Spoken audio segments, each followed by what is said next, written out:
Let me take you back to the ancient days of Israel, a time when the nation was often swayed by the worship of false gods, torn between loyalty to the one true God and the alluring deceptions of Baal. In these turbulent times, God raised up a man, a prophet, who would stand against the tide of idolatry and call his people back to righteousness. This man was Elijah, whose very name means, "My God is Yahweh." Elijah's story begins abruptly in the Bible, with him boldly confronting King Ahab, one of Israel's most wicked rulers, and his wife Jezebel, who had led the nation into Baal worship. Without hesitation, Elijah declared a drought upon the land, a divine judgment for their sins. For 3.5 years, no rain fell, and the land suffered under the weight of God's judgment. Yet during this time, God provided for Elijah, first by sending ravens to feed him at the brook Cherith, and later through the miraculous provision of a widow in Zarephath. In Zarephath, Elijah performed one of his first recorded miracles. A poor widow, preparing to bake her last meal for herself and her son, encountered Elijah. At his request, she baked a small loaf for him, and in return, her jar of flour and jug of oil never ran dry throughout the famine. This miracle not only sustained the widow and her son, but also showed the power of God working through Elijah. But the miracles did not end there. The widow's son fell ill and died. In her grief, she cried out to Elijah, and in response, Elijah prayed fervently over the boy. God heard his prayer, and the boy's life returned to him. This was a powerful testament to God's authority over life and death, and it solidified Elijah's role as a prophet of the Most High. Elijah's most famous confrontation came on Mount Carmel, where he challenged 450 prophets of Baal to a contest to prove who was the true God. The prophets of Baal cried out to their God all day, but there was no answer. Then Elijah built an altar to the Lord, soaked it with water, and prayed.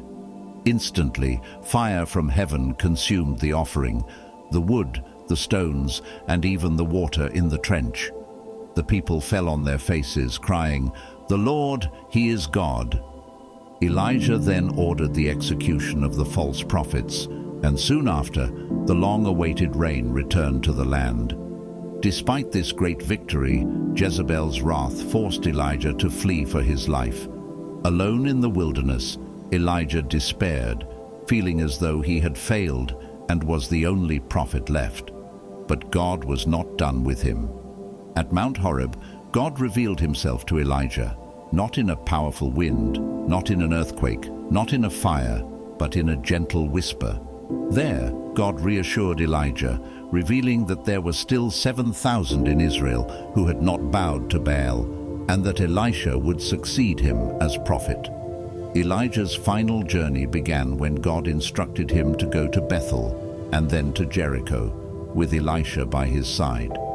3 times, Elijah tried to leave Elisha behind, but each time Elisha refused, saying, "As surely as the Lord lives and as you live, I will not leave you."